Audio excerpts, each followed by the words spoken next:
पर हमें एक लीनियर ट्रांसफॉर्मेशन टी दे रखा है जो हमें R2 से R3 पर डिफाइन है और हमें इस लीनियर ट्रांसफॉर्मेशन टी की रैंक और नलिटी बताना है।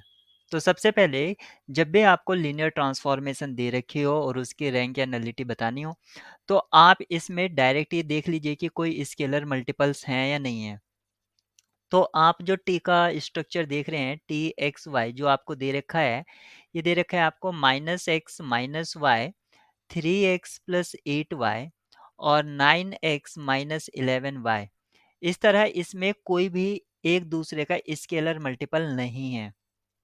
तो इसकी हम रैंक निकालेंगे मैट्रिक्स रिप्रेजेंटेशन से। मैट्रिक्स रिप्रेजेंटेशन से अगर हमें रैंक निकालनी है तो सबसे पहले डोमेन के लिए हमें बेसिस पता होना चाहिए, यानी कि इसका स्टैंडर्ड ऑर्डर्ड बेसिस हम ले लेते हैं 1,0 और 0,1।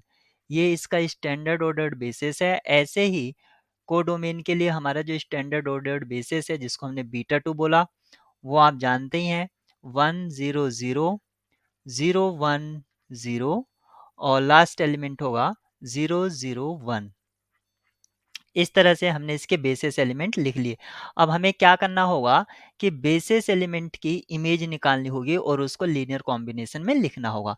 तो सबसे पहले टी डोमेन का एलिमेंट लिखेंगे और इसकी इमेज निकालेंगे और उसको कोडोमेन के लीनियर कॉम्बिनेशन में लिखेंगे। तो ये T10 जो है ये हमें मिल जाएगा -139।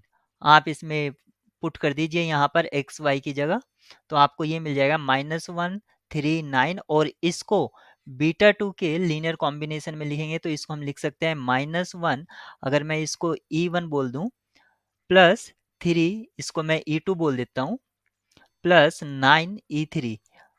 इस तरह से मैंने इसको लीनियर कॉम्बिनेशन में लिखा है, यानी कि मेरा जो बेसिस सॉरी मैट्रिक्स रिप्रेजेंटेशन है उसका फर्स्ट कॉलम इसके कॉफिशिएंट होंगे -139। ये मेरा फर्स्ट कॉलम आ गया है। ऐसे ही मुझे सेकंड कॉलम चाहिए तो मैं सेकंड एलिमेंट की यानी कि 0,1 की इमेज देखूंगा।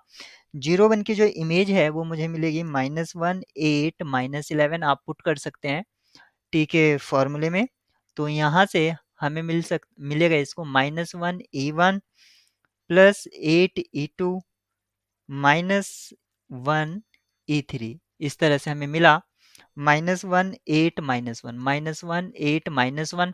अब आप इस पर एलिमेंट्री रो ऑपरेशन लगा दीजिए इसकी रैंक निकालने के लिए, यानी कि आपको अप्लाई करना होगा R2 टेंस R2 + 3 R1। मैं दो एलिमेंट्री रो ऑपरेशन एक साथ लगा रहा हूँ।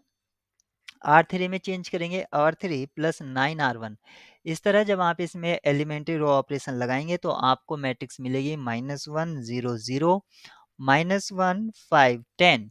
अब आप देख सकते हैं जो सेकेंड और थर्ड मेरा रो है वो एक दूसरे के मल्टीपल हैं, तो आप इसमें एलिमेंट्री ऑपरेशन लगा सकते हैं, यानी कि R3 में किस तरह चेंज करेंगे R3 -2 टाइम्स R2। इस तरह से चेंज करेंगे तो ये हो जाएगा -1 और 0, यहाँ पर आपका 5 और ये हो जाएगा 0 0। यानी कि अगर स्केलर मल्टीपल होते हैं तो उसको आप डिलीट कर सकते हैं एक तरह से।